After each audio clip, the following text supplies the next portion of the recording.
हाँ बाबू, एक बार फिर से हमारे हिंदुस्तान की बेटी दामिनी को हम भोजपुरी बिरहा गायक राम आशीष यादव एंड पार्टी आज बाबा किनाराम स्टूडियो के संचालक हमारे छोटे भाई अजय लाल यादव जी और तमाम अपने इष्ट मित्रों के साथ दामिनी की आत्मा के लिए परमपिता परमेश्वर से कामना करता हूं कि शांति प्रदान करें और अपने तहे दिल से सच्चे दिल से भावभीनी श्रद्धांजलि समर्पित करता हूं। मास्टर साहब, भूमिका में कवि जी की कलम संकेत करती है, सवाल करती है, कैसे? आइए।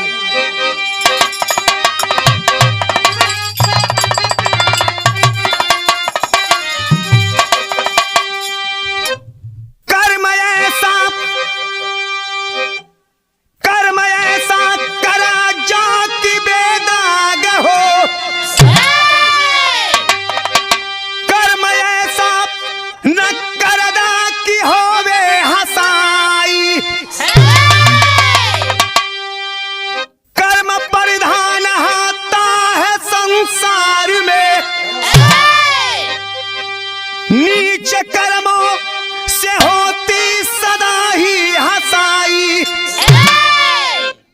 बुरे कर्मों का परिणाम होता बुरा है, होता पश्चाताप करता जो काम गंदा, रोती है जिंदगी हाथ पे हाथ धर और कहे सुरेंद्र जो पड़ता है फांसी का फंदा।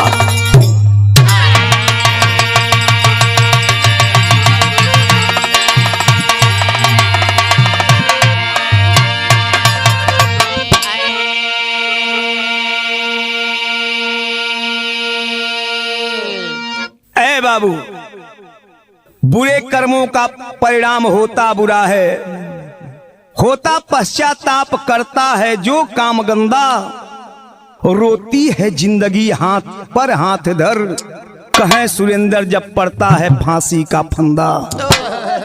यहां एक लाइन गजल का नमूना।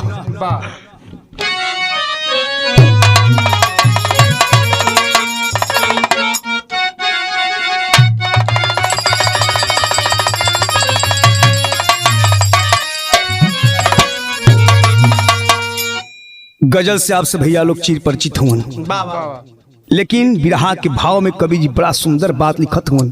कहल जाला कवि जी लोग गागर में सागर समाहित कर दिया करते हैं। आइए। क्या पता किसके किस्मत में क्या है लिखा,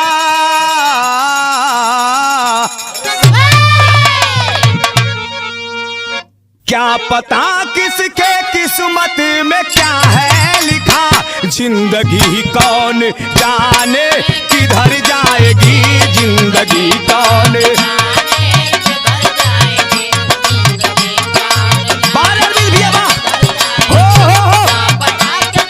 किस्मत में क्या है लिखा,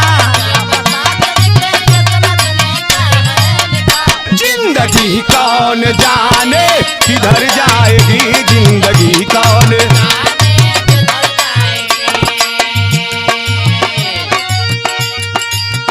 क्या पता किसके किस्मत में क्या है लिखा,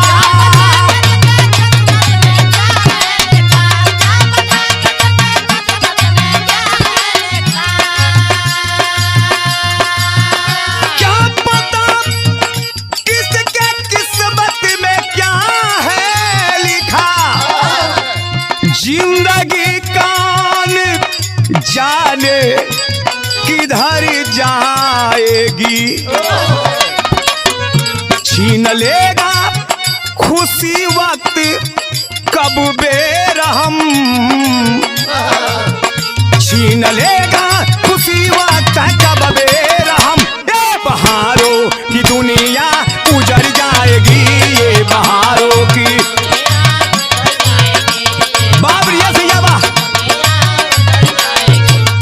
लेगा खुशी वक्त कब बेरहम,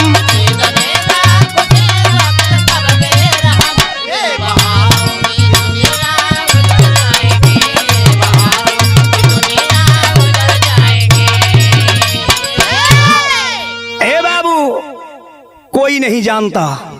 क्या पता किसके किस्मत में क्या है लिखा, जिंदगी कौन जाने किधर जाएगी। छीन लेगा खुशी वक्त कब बेर हम, ए बहारों की दुनिया उजड़ जाएगी। कहने का तात्पर्य कर्म प्रधान विश्व कर राखा, जो जस कर रही तस फल जे जैसन कर्म करी पंचों के वैसन भोगे के हुई। यही विधि का विधान है। आइए बीती बात 16 दिसंबर 2012 की घटना, जो हमारे हिंदुस्तान की फिजियोथेरेपी की छात्रा दामिनी उर्फ निर्भया के साथ चलती बस में 6 लोगों ने जबरदस्ती बलात्कार किया। और इतना ही नहीं बाबू, उस बच्ची के साथ पौन घंटा तक 6 पापी, जिसमें से एक को नाबालिग घोषित कर दिया गया। उसके बाद आज 7 साल 3 महीना और 3 दिन का समय हो गया। तारीख पे तारीख टलती जा रही थी, लेकिन 20 मार्च 2020 को वो चारों पापियों को फांसी पे झुला दिया गया। यहां तक तो ठीक है, लेकिन आइए नज़म में कहना है।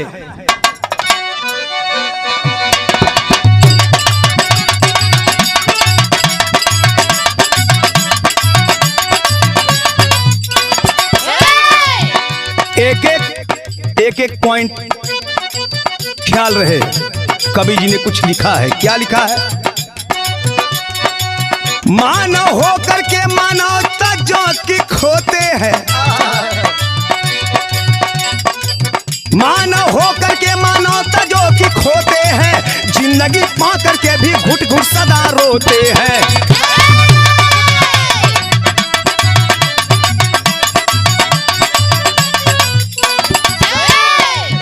इंसान होकर के इंसानियत जो निभाते हैं, इंसान होकर के इंसानियत जो निभाते हैं, सदा सम्मान और बड़प्पन में गिनाते हैं।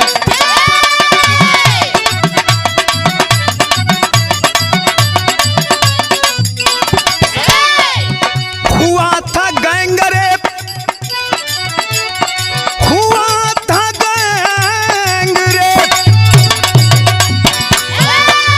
हुआ था गैंगरेप दिल्ली राजधानी में, हुआ था गैंगरेप दिल्ली राजधानी में, डूबी थी धरती गम के सागर बोल पानी में।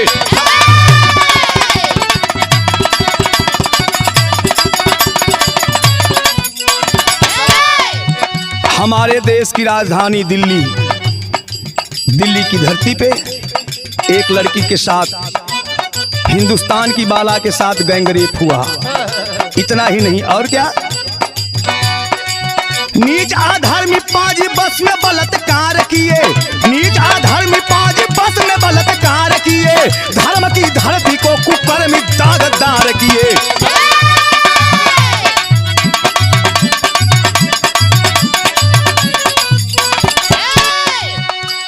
इन पापियों ने मिलकर के लड़की के साथ बलात्कार किया, लेकिन उसी समय हमारे देश बॉर्डर पे भी लड़ाई लगी थी, जिसके तहत हमारे देश की प्रशासन समय पे नहीं पहुंच पाई।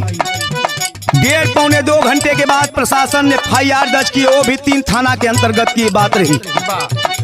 उसके बाद FIR के बाद तारीख पे तारीख डेट वारंट जारी किया गया, लेकिन प्रयास लाखों जाहिल गद्दारों का फेल हुआ,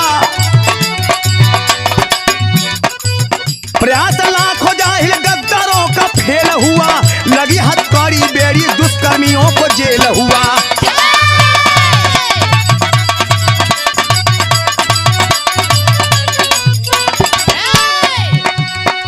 तारीख पे तारीख चलती रही।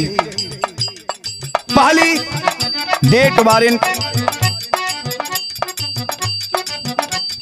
21-22 जनवरी, दूसरी 2 मार्च, तीसरा 20 मार्च 2020। इधर ये चारों अपने कर्म के अनुसार फांसी पे झूलते हैं। जरा गौर करेंगे, एक समाज के लिए हमारे कवि जी ने यहाँ एक छोटी सी बात और बहुत बड़ी बात पेश करते हैं। बिरहा में गीत चेंज हो गई।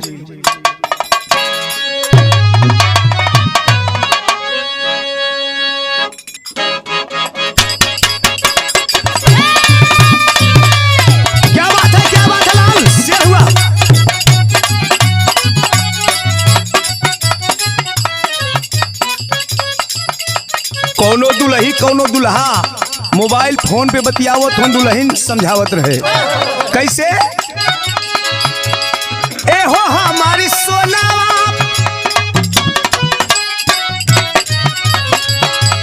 ए हो हमार सोनावा, करा जानी फोनावा, धरा जानी चुम्मा के लौट, ए हो जाना भूखल बानी।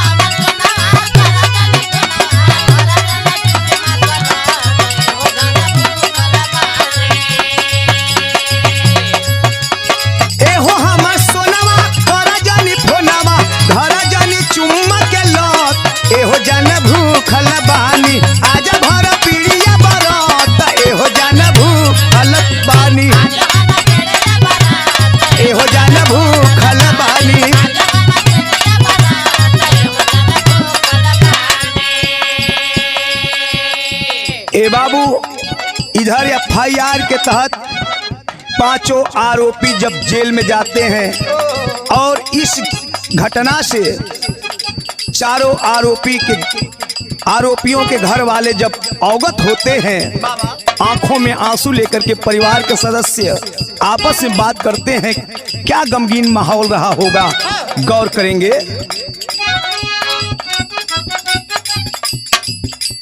बुरा रे करा बाप, बुरा रे करा मामा के बुरा परिरा मामा, उकता ते पूरा संसार, सोची सोची गाह का जीवनिया।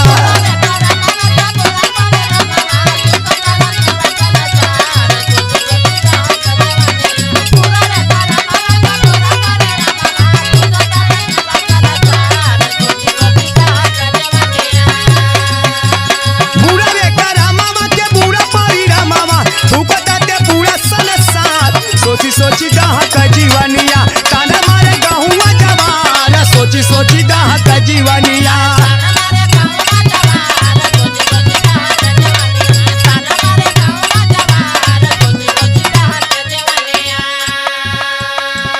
ए बाबू, परिवार के लोग बैठ करके आपस में बात कर रहे हैं कि अरे मेरा लड़का इतना घिनौना कर्म कर दिया। क्या स्थिति रही बाबू?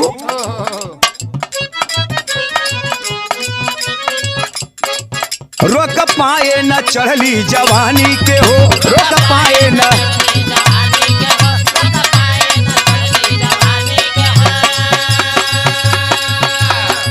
झोंक दिहले अनल में जिंदगानी के हो,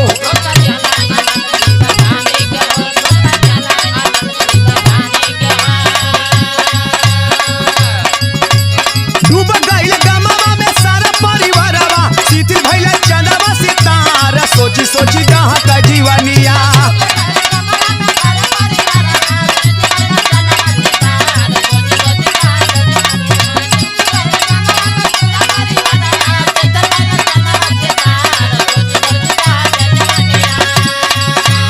डूब गइल गमवा में भरत परिवारवा, शिथिल भइल चंदवा सितारा, सोची सोची गाह का जीवनमा, ताना मारे गहुआ जवान, सोची सोची गाह का जीवनिया।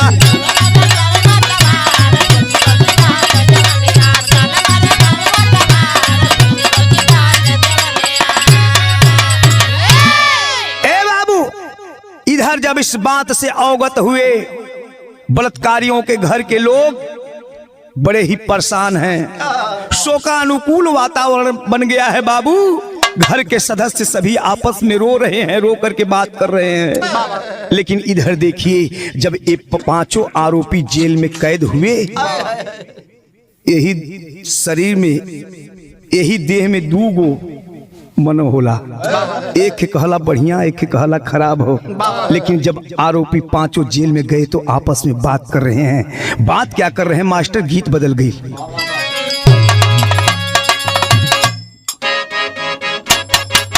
वाह बहादुर वाह, बारे अरविंद भैया।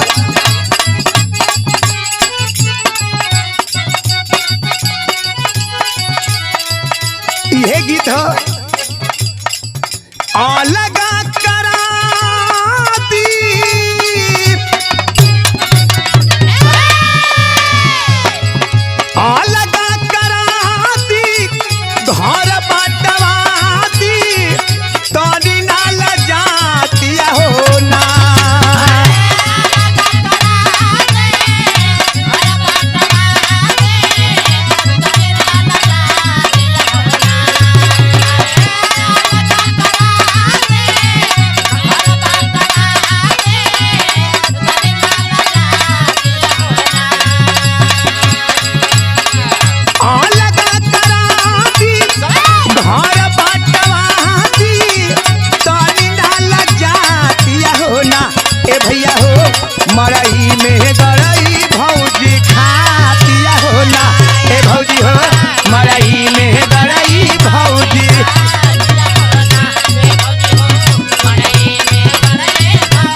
ए बाबू, ये पांचों आरोपी जेल के अंदर आपस में बात कर रहे हैं। एक घटना भी सामने आई। जो सबसे बड़ा आरोपी बलात्कारी था, जिसका नाम राम सिंह बताया गया, अपने कर्म के ऊपर उसके अंदर सांत्वना नहीं मिली, अपने ऊपर विश्वास नहीं कर पाया, आत्महत्या कर लेता है। जब आत्महत्या कर लेलन तो इधर 4 ठे बचलन, चारों आपस में आंख में आंसू लेके रोवत होन कि भैया तो मर गेलन, लेकिन हमनो ऐसा बुरा कर्म न कैले रही जाता, आज हम लोग भी जेल में कैद न रही जा, जमानत होगी हमन के ऊपर। क्या स्थिति रही होगी, जरा गौर करेंगे। बहुत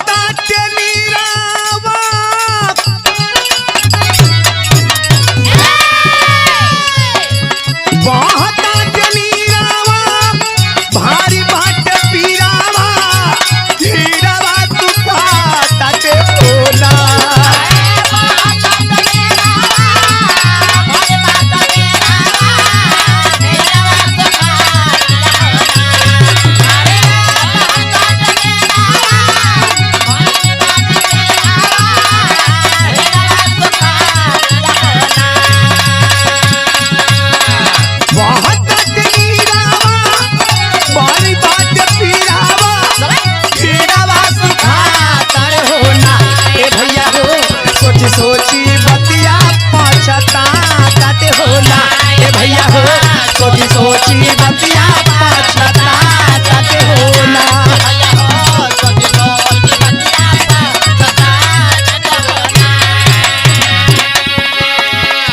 ए बाबू, पांचों आरोपी जेल के अंदर आंख में आंसू लेकर के रो रहे हैं कि रे भगवान, ऐसा हमन से गलती हो गई। लेकिन क्या करेंगे बाबू, होगा वही जो परमपिता परमेश्वर ने रचा है। तो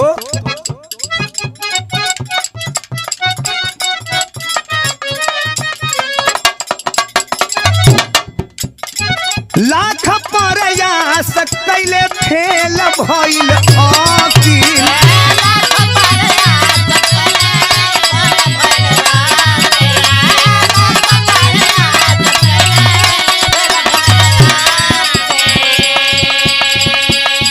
बाबू इधर तारीख पे तारीख चल रही है, समय धीरे धीरे बीतता जा रहा है, लेकिन कहल गई ना, बुरे कर्म का बुरा नतीजा।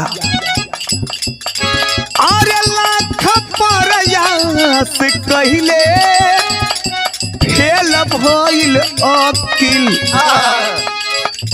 हार गइल के त झंख मारेलन मुवक्किल।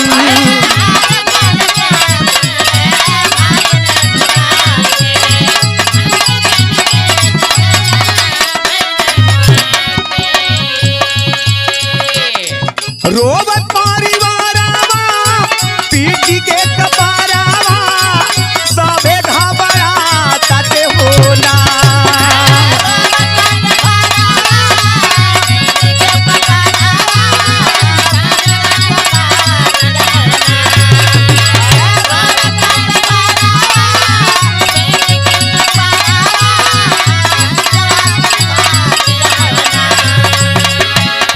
रोवत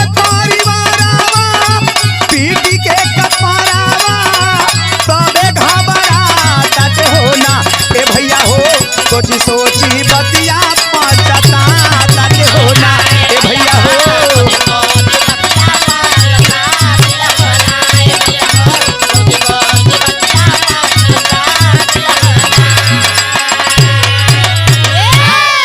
ए बाबू, इधर तारीख पे तारीख चल रही है। जब सारे जुगाड़ फेल हो जाते हैं, फांसी की जब पहली सूचना डेट वारंट जारी हुआ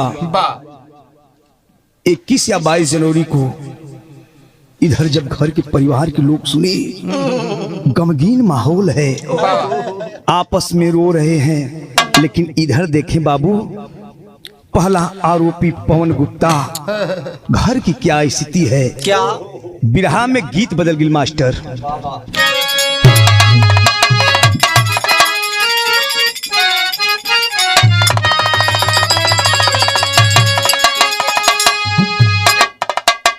घर पर बाऊ माई बैठल हुवन, माँ आंख में आंसू लेकर के पवन के पिताजी से आवाज लगा रही है कि सैया हमन के परिवार में ऐसा लड़का के जन्म भगवान कैलन जौन समाज में मुंह दिखावे के काबिल ना हमन के छुड़लस।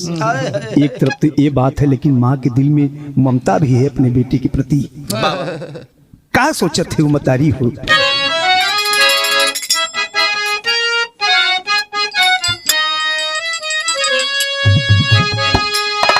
गीत से बढ़िया बात कवि जी बिरहा में लिखत हुन। वो मतारी रो रो के कहते कैसे,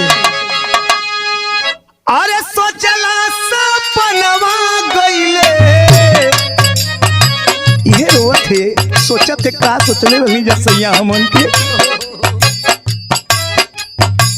सोचला सपनवा गइले मटिए में मिल हो, झंख परिवारवा चारों के, झंख परिवारवा चारों के बढ़ल मुश्किल हो, झंख परिवारवा चारों के।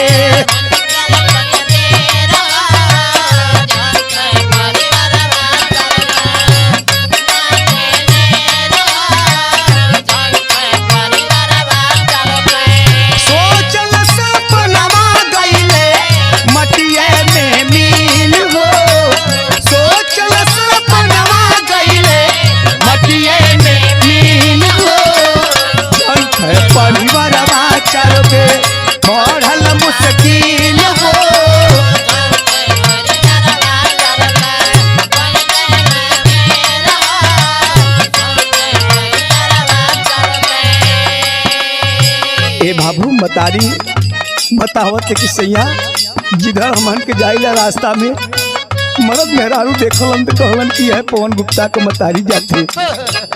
कितना शर्म का बात है सैया, कैसे धरती पर हमन के मुंह दिखावल जे। एक बात और कहलन,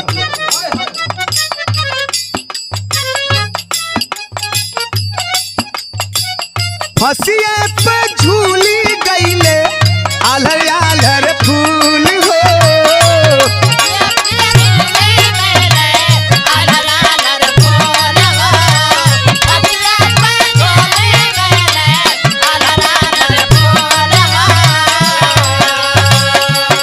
मतारी कहते कि सैया हम के तो देखली जना, लेकिन हमारे बचवा इतना बड़ा भूल कर गए।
परिवारवा चारों के, झंख परिवारवा चारों के बढ़ल मुश्किल हो,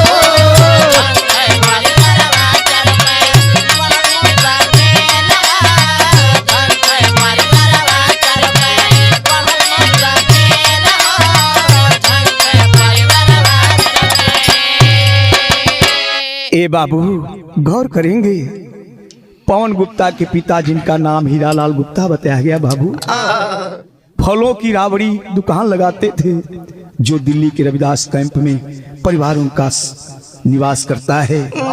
परिवार की स्थिति बड़ा ही नाजुक हो गई बाबू, सब्जी की दुकान भी सर्वस खत्म हो गई, लाचारी की स्थिति गुजर रही है। पवन की माँ की क्या बात बताएं बाबू, पवन की माँ विकलांग है जिससे डायबिटीज भी है।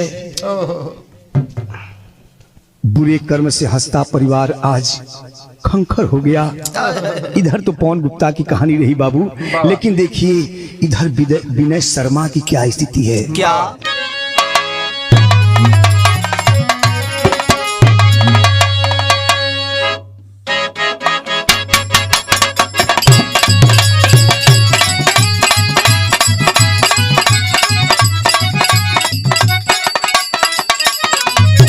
देखा कौनो भौजाई ननद से खोद के मजाक करते रहे।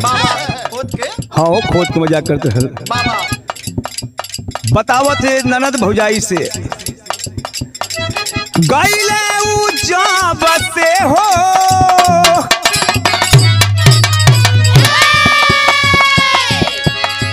गईले उ जब से हो खोजतानी तब से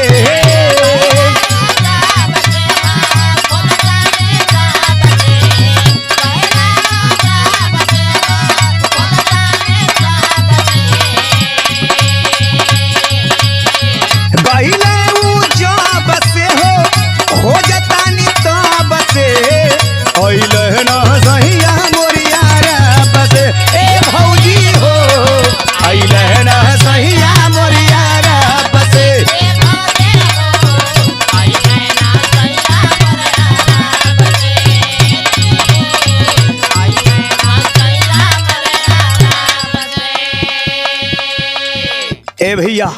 लेकिन इधर ध्यान दें विनय शर्मा की घर की स्थिति क्या है। घर से परिवार वालों को निकलना दुश्वार है, इसलिए कवि जी को लिखना पड़ा, डूबले सलाम से हो डूबले सलाम से हो बेटा के कराम से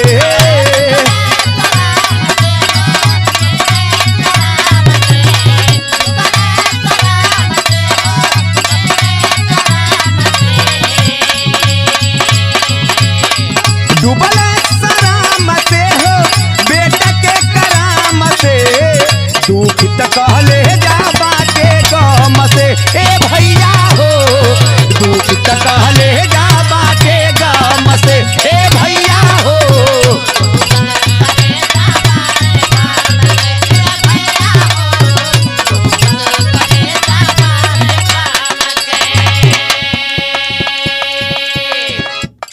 घर में कौन कौन है? बाबू के गोइल बयाख के रोशनिया, बाबू के गोइल बयाख के रोशनिया, माई बहन के रोवे जीवनिया।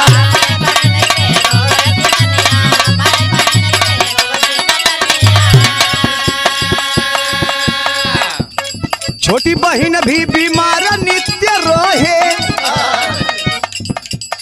छोटी बहन भी बीमार रोज रोहे, शादी के चिंता बढ़ल बढ़ल परेशानिया।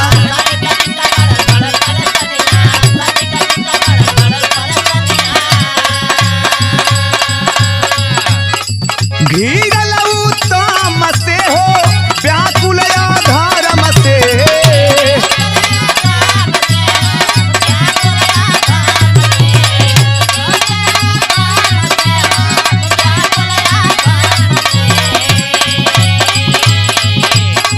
घिरल उत्तम से हो व्याकुल धर्म से, भइल कुल नाश बेरहम से ए भैया हो, भइल कुल नाश बेशरम से ए बाबू हो।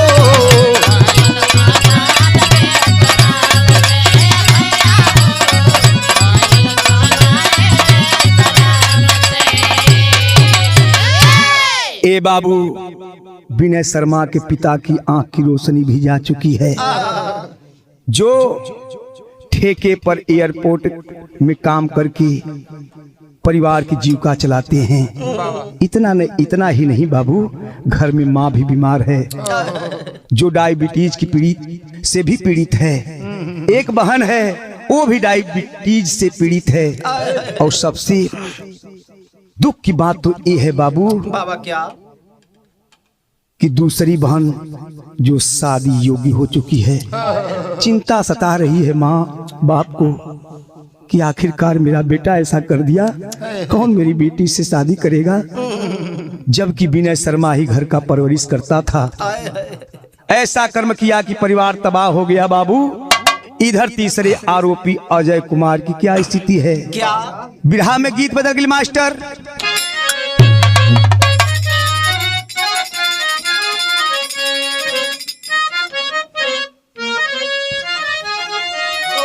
क्या बात है। गीत से बढ़िया भाव कवि जी बिरहा में लिखत हुए का स्थिति है अजय कुमार के घर की।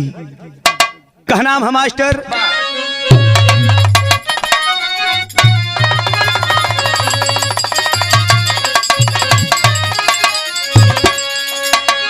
ए बाबू, जब 22 जनवरी डेट वारंट जारी हुआ, समय नजदीक होता जा रहा है, घर के लोग परेशान हैं। अजय कुमार के घर की क्या स्थिति है? क्या? अरे सुनी सुनी बतिया जाला, सुनी सुनी बतिया बिहर जाला की छतिया हो, सुनी सुनी बतिया बिहर जाला की छतिया हो, रात दिन लागे जारी हो।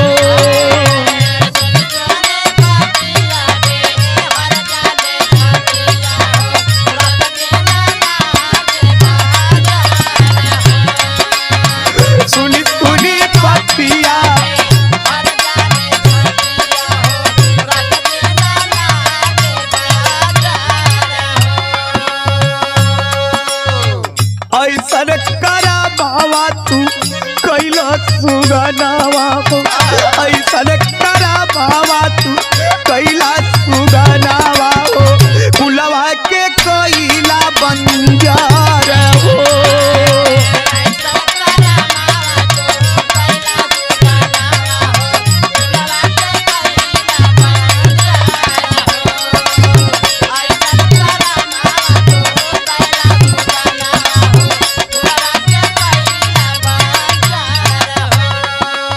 ए बाबू, रात का वक्त है, परिवार के सभी लोग बैठे हैं, आंखों में आंसू लेकर के आपस में रो रो करके बात करते हैं।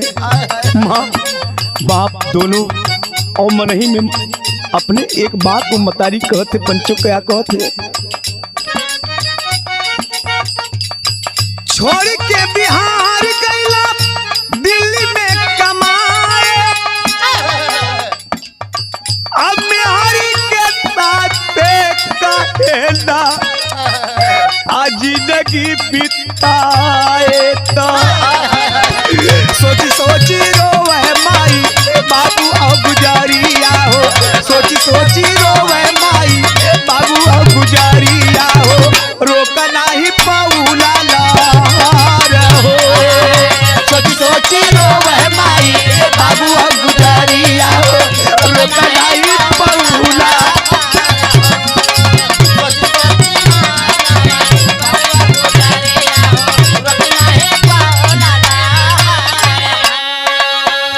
बाबू माई बाबू घर के परिवार लोग को सोचत हो कि बच्चा हमारे दिल्ली कमाए गई रह, आज साथ में अपने मौगियों के ले गई रह।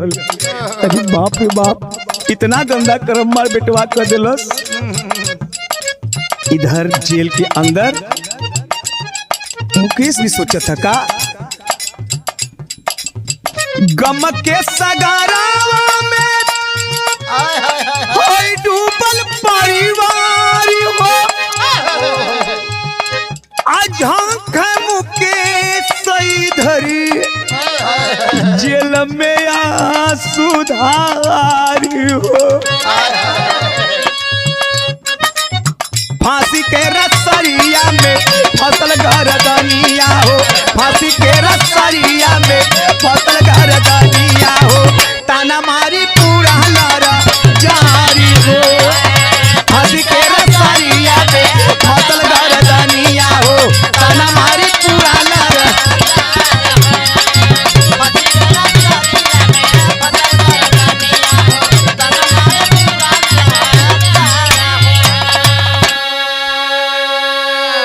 ए बाबू, अक्षय ठाकुर की धर्म पत्नी अपने 5 साल के बच्चे को लेकर के तिहाड़ जेल के पास पहुंच जाती है। दया याचिका पहली बार लगाती है कि सर हमें हमारी ये अपील है, इस सजा को बदल दिया जाए, फांसी को हटा करके उम्र कैद की सजा दे दी जाए। दया याचिका खारिज कर दी गई। इसके बाद भी वो छोटे से नन्हा से बालक को लेकर के भागती हुई फिर दोबारा जाती है जज साहब के सामने। जज साहब, कम से कम अगर इतना नहीं कर सकते हैं तो हमें तलाक दिलवा दीजिए। जज साहब के सामने एक बात कहले बा, पंचो मेहरारू का कहले बा, बिरहा में तीन सब बदल गिल बाबू।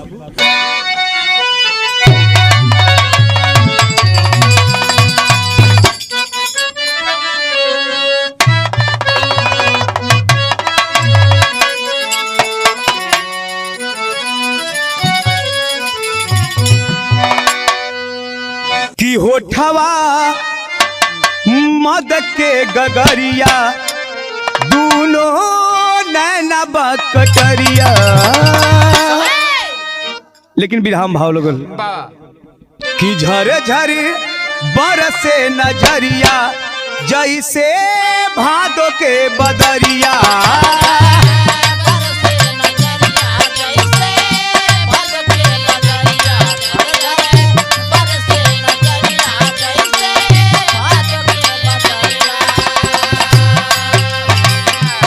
थर थर कांपिले बदनिया दुलगिनिया के। जज साहब सुन लिया हमारी बाचनिया के। जज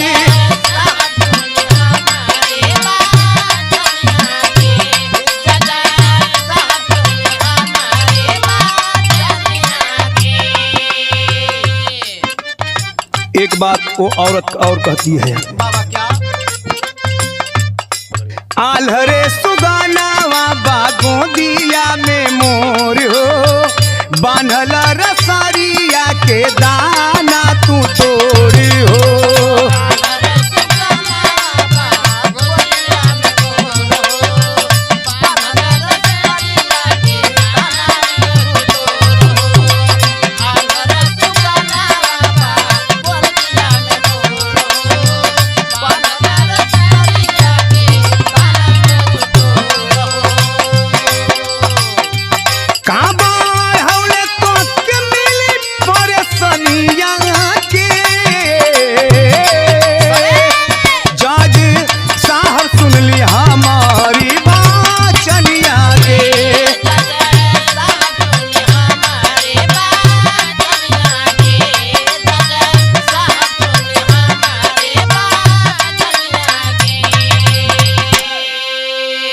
ए बाबू, इसलिए कवि जी को बिरहा में लिखना पड़ा।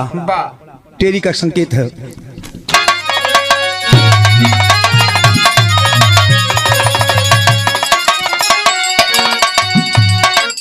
अरे गुलशन का गुल हजारा डूब गया, अरे गुलशन का गुल हजारा डूब गया, फांसी के फंदे पर झूली है नयन का तारा। अरे हा तारा तोर तोर। गुलशन का गुल हजारा डूब गया। चारों बलात्कारियों के घर के लोग आपस में सोच रहे हैं कल मेरा बेटा फांसी पे झूल जाएगा। क्या स्थिति रही होगी मेरे मित्रों। गुलशन का गुल हजारा डूब गया, फांसी के फंदे पर झूली है नयन का तारा। निरखत नयनों ने कुटुंब सभी, निरखत नयनों ने कुटुंब सभी, असर की बहती धार सबल, रोम रोम में द्रवित है हो गया थीर तूफान प्रबल। सोचल सपना सब बिखर गई, सोचल सपना सब बिखर गई, अरमान खाक में मिल गया, रुदल से पवन भी थम सा गया, औनी का कलेजा थम गया। ए बाबू, आखिरकार 19 तारीख का दिन जब आया है, क्या स्थिति है विदेशिया संकेत है।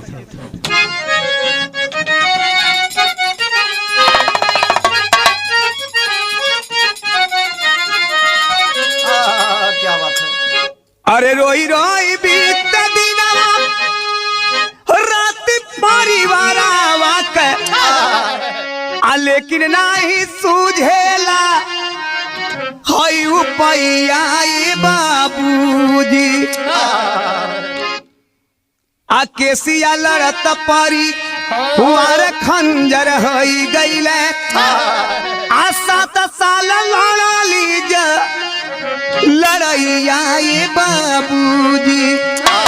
सभी लोग आपस में बात कर रहे हैं कि 7 साल से हम लोग केस पे केस देखते जा रहे हैं, घर से बेघर हो गए, घर में जवान बेटी है, शादी करने की भी हमारे पास शक्ति नहीं है। क्या स्थिति है बाबू? अरे बुरा रे करामासी, अरे झुकी झाले मुड़िया, अरे डोले भंवर में नाव हिन समैया बाबूजी।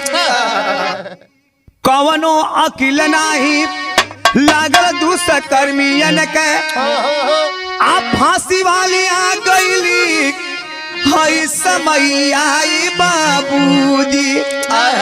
ए बाबू 20 मार्च 2020 को फांसी का दिन मुकर्रर हुआ और शासन प्रशासन जुट गई फांसी देने के लिए।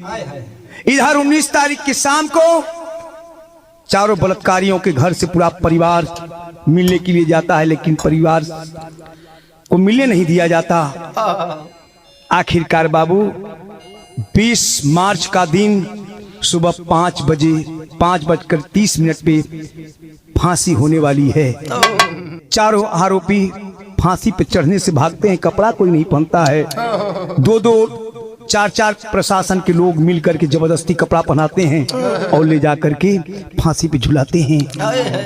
तो क्या जरूरत है इतना बुरा कर्म के लिए? कर्म कुछ बढ़िया करके चले कि लोग याद करें। तो कहना मैं पापट में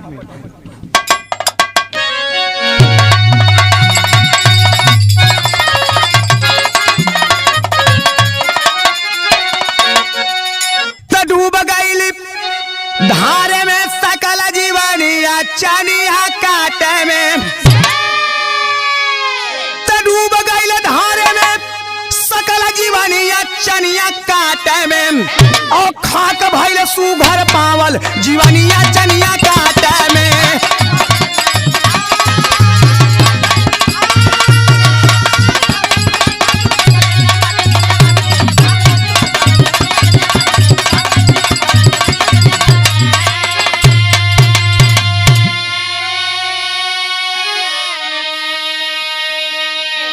ए भैया, जैसा कर्म करोगे वैसा ही पाओगे। अगर आम खाए का इच्छा तो आम का पेड़ लगाओ के हुई, बबुल लगई बा तो सब दिन कांटा चुभी। ए लिए कवि जी लिखत हुआ, सोच कर्म को करो अधम, ना तो ऐसी सजा का पाओगे, और लाख करागे कोशिश फिर भी फेल करके पछताओगे। और तबीयत भइल मर्द के मर्दनिया चनिया काटे में, और थूकी कर्म पर चंदा यो चटनिया चनिया काटे में।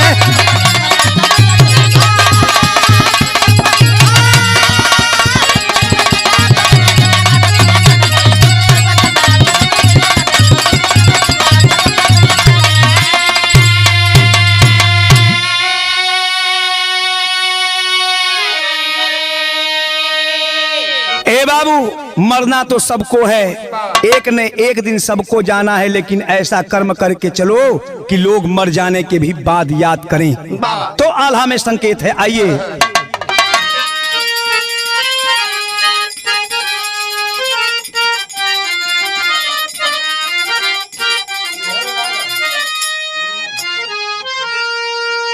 पावन पुनीत भव्य अरे भूषण भारत देशवा भैया, जहवा में कल कल गंगा जी के बाटे धार,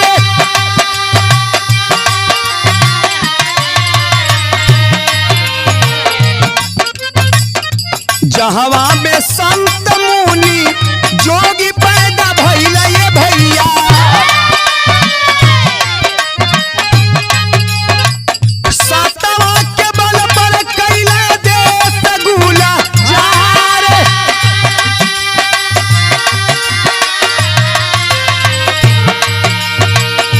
घिनौने करम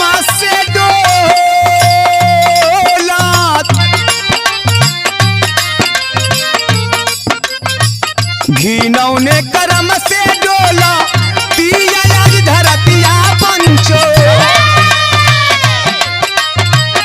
उठला पुठला माचल बाटे सनसार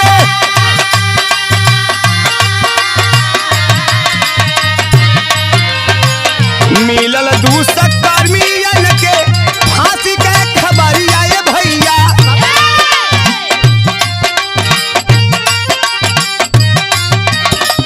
बिहसल करे जहाँ से ऊ पावन हजार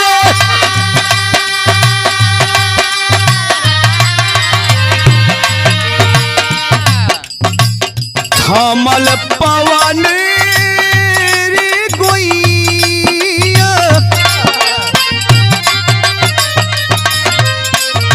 थमल पवना बाहे होई के तूफानवा ए बाबू धान्य जज साहब बागे पूरा सनसार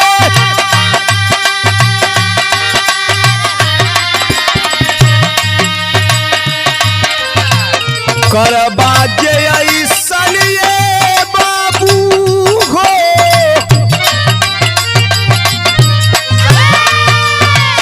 करबा करमवा ऐसन फांसी चढ़ी जाइबा ए भैया कुलवा के नाश होई डाकी घर द्वार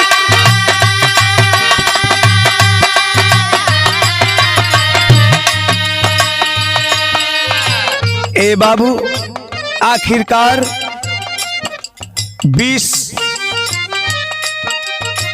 मार्च का दिन जिस समय फांसी पे ये चारों बलात्कारी चढ़े आकर के घर के परिवार के लोग जेल के सामने खड़ा होकर के रो कर के चिल्ला चिल्ला कर आवाज देते हैं और वहीं माँ भी आकर के सामने जो विकलांग है आंख से कम दिखाई देता है किसी का बाप अंधा है परम पिता परमेश्वर से गुहार लगाते हैं और अपने बेटवा खातिर की मतारी आवाज देती। आखिरी भाव लगल मास्टर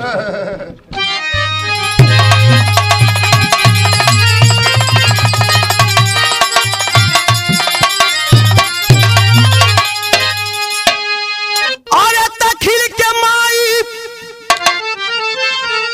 के गोदिया में दाग लगावल का मिलल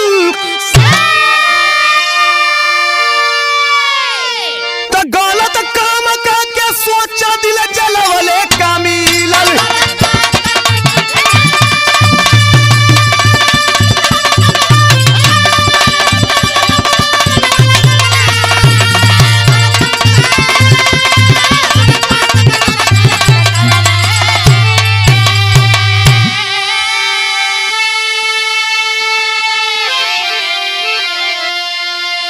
ए बाबू जेल के सामने माँ चिल्ला चिल्ला करके रो करके गिर पड़ी कि बेटा कौन सी हमसे गलती हो गई जिसका तुम बदला ले रहे हो। वहीं बताया गया बापू कि अक्षय ठाकुर की धर्मपत्नी भी बेहोश सुबह तक बेहोश पड़ी रही। पता नहीं अभी होश आया या नहीं आया अभी तक खबर नहीं है। लेकिन कहा नाम है मास्टर अरे मन के मना के अपन जिंदगी बितावता अभी हंसत बसंत पाके मंगल गीत गौता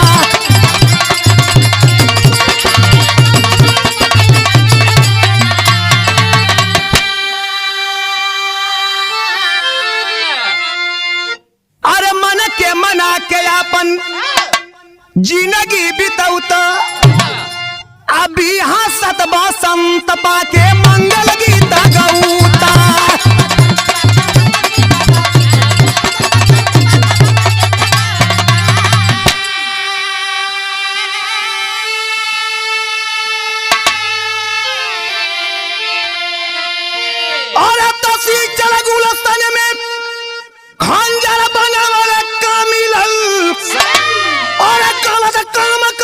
सोचा दिल जलौले का मिलल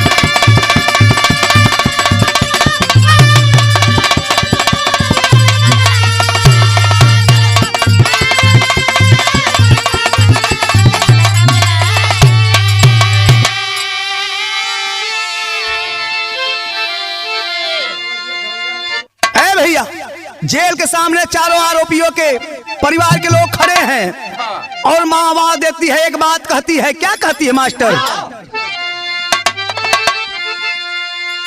अरे मन के मना के अपन जिंदगी बितौत, अभी हंसत बसंत बाके मंगल गीत गौता।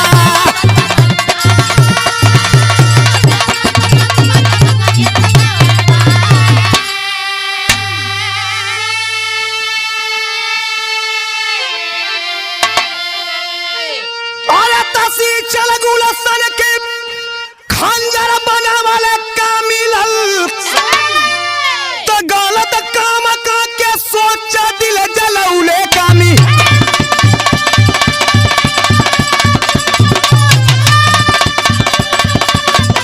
क्या बात है?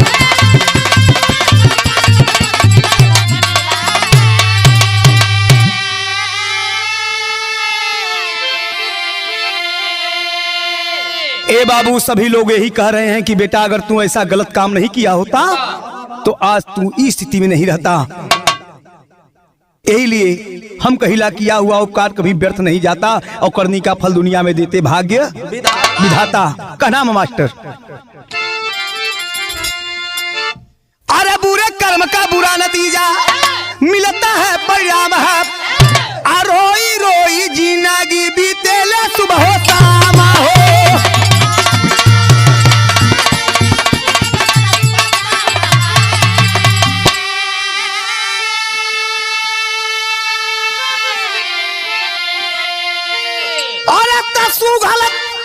सुघर तनवा बीच धारा में डूबा वाला का मिलल, और गलत काम का के सोचा दिल जलौले कामी।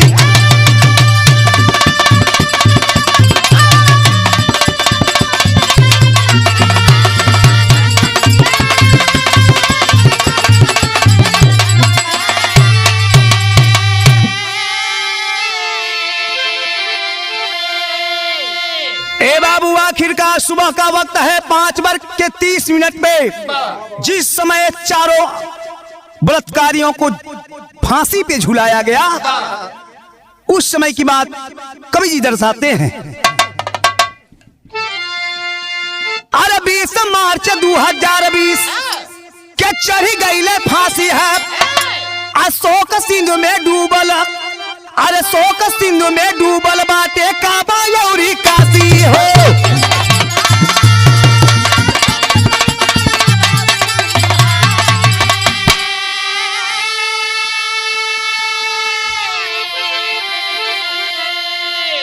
अरे तबूरे कर्म में जीवनिया फंसवल का मिलल, अरे गलत काम को के सोच दिल जलौले कामी।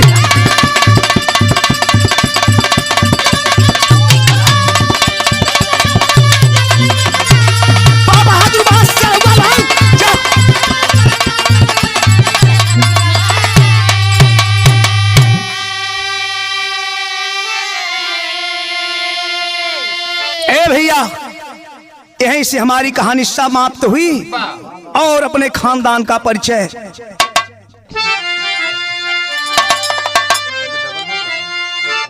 गुरु बिहारी, गुरु गणेश, गुरु रामलाल मोरबा का सर्वश्रेष्ठ चंद्रकांत कवि और बच्चन का विजय पताका